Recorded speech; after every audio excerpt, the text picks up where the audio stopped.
Hello and welcome back, and thank you for watching my videos. Today's video is one that's very special to me, and I hope you understand. Now, it starts by yesterday on Twitter.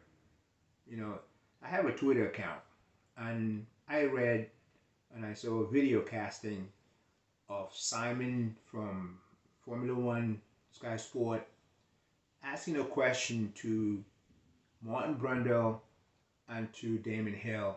And I think there was also Ted. But the two that answered the question that I remember were Martin Brundle and Damon Hill. And the question was, I'm going to paraphrase Simon. Do you think what happened at Abu Dhabi was the greatest injustice ever in the history of sport, motorsport, or sports? He said. And, you know, again, this is just paraphrasing, but you can get the gist of what the answer of Martin Brundle was. He started by saying, I don't think so. And he used the word manipulated. He said, if you're going to use the word manipulated, you better have deep pockets and have very good lawyers. And what you know, Damon Hill pretty much said the same thing. So my tweet then responding to those comments were, it appears now that both Martin Brundle and Damon Hill are trying to use Lewis Hamilton's words against him. And I said, great. Basically, just what I said was, these guys have no shame. They haven't. This is an opinion of a huge fan of the sport. And I just couldn't believe that the only guy, there was obviously the guy that I'm about to talk about is now my hero. I think I want to call him Sir Johnny Herbert. He's the only guy that once again stood up and spoke truth to power.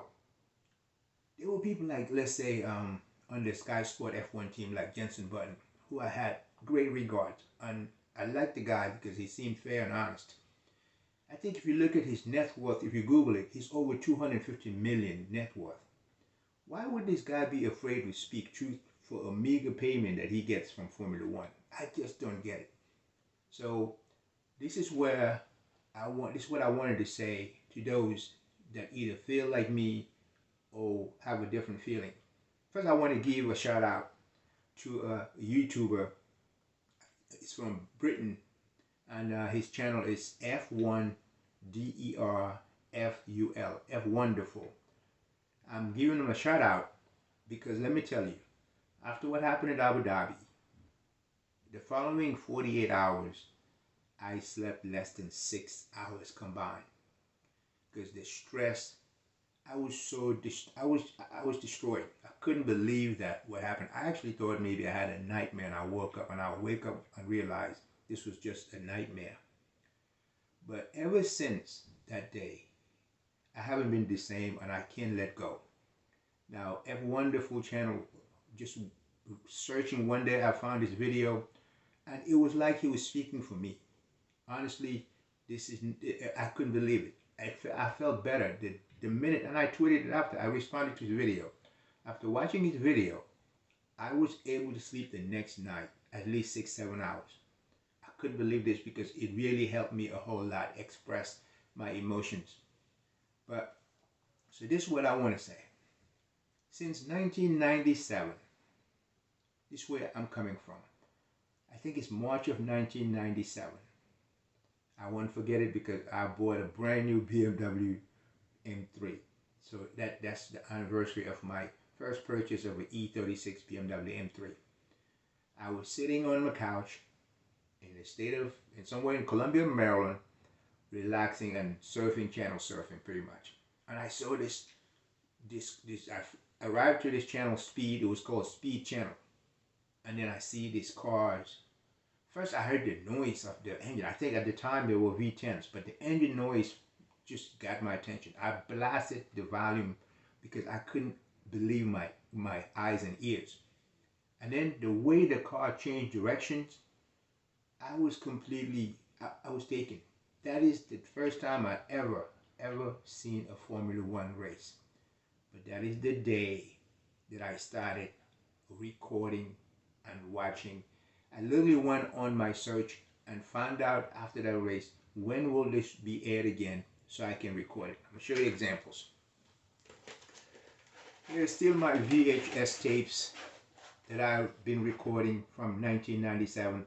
Obviously, I no longer use VHS tapes, and I have so many of them in my garage, I can't afford to bring them up front. But I want to show you samples of why I've been a fan since March of 1997. What I deem to be the greatest sport ever. Ever. That's how I felt about it until Abu Dhabi. You obviously recognize my Lewis Hamilton 2014 championship shirt. But so from that point on, I decided that this sport is worth following. And I've been a huge fan. Let me tell you, I'm going to take this hat off and show you, obviously, the Great Center hat. I've been an amazing consumer of everything Formula One. Everything Formula One. Show you what else. What else I want to show you? Okay. Yeah, sorry. This is how it started for me. I was a BMW Williams F1 junkie because I was driving a BMW M3. So I became a junkie of everything BMW. And what you know, I now own an E63, that's a 2010 BMW M6 V10 that derived from that era. I absolutely adore the car. There's nothing like the car revving at 8,250 RPM. Nothing like it. So I'm a junkie. I mean, not just Formula One, but Formula One is my favorite sport ever. You see that I love all sport. You know this hat. If you follow sport, you know where this hat came from. So I don't have to say more.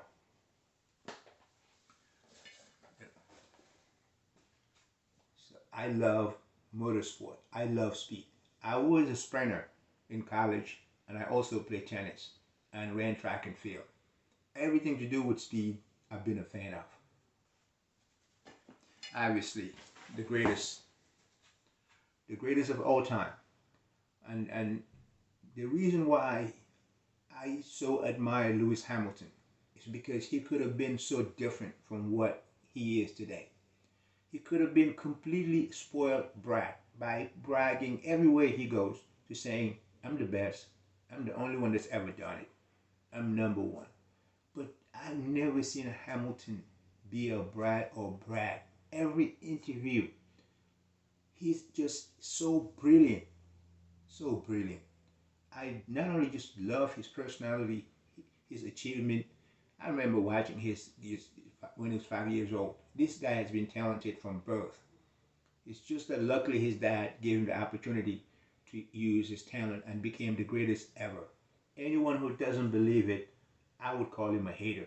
He's the greatest ever. He came from the least expected background and to become the most successful ever. One brilliant human says, math has no opinion. You can't dispute the fact. The facts are the fact. Lewis Hamilton is the greatest ever, period. Now, as you see, I've been a fan long before Lewis Hamilton.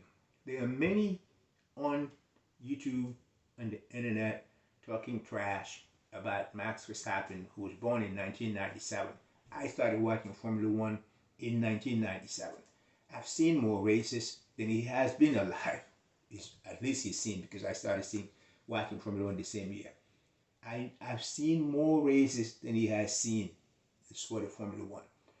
What I hate most are those that come to the sport that because of, maybe hate is a strong word, but there are many that are not the sport, the fan of Formula One, and they're a fan of Max Verstappen.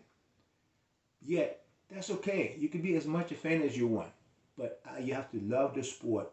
And those like myself who love the sport are the lifeline of the sport, who are the huge consumers. Everything Formula One, I have it either in my garage or in my closet. Just what I've done. Like I said, from 1997, even the races that most people think I'm nuts, because I wake up at 2:45 in the morning to watch the Japanese Grand Prix. I've seen every practice live, every qualifying live, and every race live. I would make sure, no matter what task ahead, I have been fortunate to be able to make sure I watch it. I don't want to hear from no one. I want to see it live, period. Now, I'm going to do this. Here's a 2005 program book from Formula One at the US Grand Prix that I attended. Here's an autograph of Jackie Stewart. I'm not going to call him Sir Jackie Stewart, even though recently he retracted by being somewhat more fair, I guess, in addressing the issue that took place in Abu Dhabi. But I was a fan because he made history. I remember watching him drive the Nürburgring that he called the Green Hell. So I know a whole lot about motorsport. And here is my 2006 or 2007 US Grand Prix F1 Formula One program. And I will never forget the first time I heard a Formula One car in real time. And the first time the BMW F1 car driven by Juan Pablo Montoya and my friend, the hat I showed you is from Quick Nick Heidfeld, stood right in front of me by 25 feet, and because practice time, and I couldn't believe it. When I saw him on turn 13 Indianapolis Grand Prix, turn 13, they're passing you at 200 plus miles an hour. And you couldn't imagine that a human being is in that car to be able to stop it and make the left-right turn. It's completely amazing. I mean, literally, I can't describe my feeling with a sport. So here's receipts of my tickets. All this just to show that there are people like myself that are not just a Lewis Hamilton fan, and even though I'm the number one fan, I'm also the number one fan of the sport. When I see what's going on right now, what the fact that Bernie Eccleston, who was the head of Formula One for years, has so much hate, and I'll call it hate because I've never heard him say anything but hate to Lewis Hamilton. I can't believe what he said, because every time I hear his speech against how he felt that Lewis Hamilton should not have challenged Michael Schumacher's record, I wonder if this is a sport or more of an entertainment, a WWE. Yes, you could be a sport and an entertainment. I love both. But what happened in Abu Dhabi made the sport more like a WWE. And I've said it many times before anyone ever mentions it. Now, I wish Mercedes did not drop their case because the board of directors. Let me tell you this. I have a business degree in economics and business administration. I managed funds for 11 years. I know business. I know the SEC, the guidelines and regulation. If Mercedes pursued the case, I have no doubt they would have won the case. But in the board of directors, in the boardroom, in my opinion, a decision was made that, well, yes, let's drop the case for the benefit of masses. I think that's the biggest mistake that Mercedes has made. One of the biggest mistakes. I also mentioned in my tweet that in 1968, we know what happened. We know what happened in Mexico with John Carlos. It's never forgotten. When you do wrong, it will live forever. And I believe the truth is eternal. Mercedes made a mistake that they will live to regret. Lewis Hamilton, despite the hardship, and believe me, I played college sport, and I'm a winner, and I hate losing. I hate losing with a passion.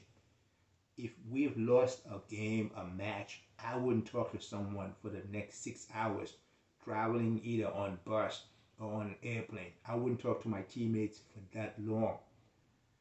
To be a winner, you have to hate to lose. So what Lewis Hamilton is going through, only few people could relate. He gave everything he has. I saw him running in somewhere, I think in the Middle East at 5 in the morning, way before sunrise. And I said to myself that day, he's a guy that's worth over $300 million. For him to wake up at 5 in the morning in a foreign country to get ready for a race shows that hard work pays, and this guy is fully committed. And he's fully committed. He's proven it. What Michael Masi did, and I don't believe he did it on his own. This is an opinion. I believe he changed his mind because someone might have contacted him to make him do so. That's just my opinion. That's why I always say, subpoena his phone records after the safety car. He's been quieted. He hadn't said a thing because somehow, somewhere, others are very afraid for him to speak out. I do believe they're going to get rid of him. If they're going to get rid of him, they're going to compensate him to keep quiet.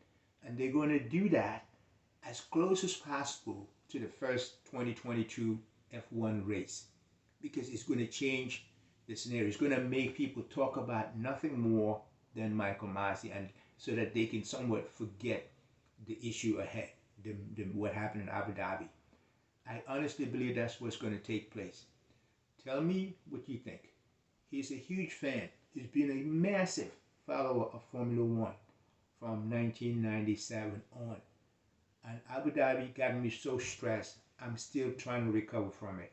I haven't been able to, and I said on a tweet that I've always, every single season year end, I went back and watched every single race from the first to the last. After Abu Dhabi, I cannot take watching one minute of Formula One, because I'm still struggling with what happened, the injustice that took place. So help me out. Would love to hear what you think. This is just my venting of how I felt, how I feel and still feel, and would likely feel for the rest of my life. That's my vent for the day. Thank you for watching, and God bless you.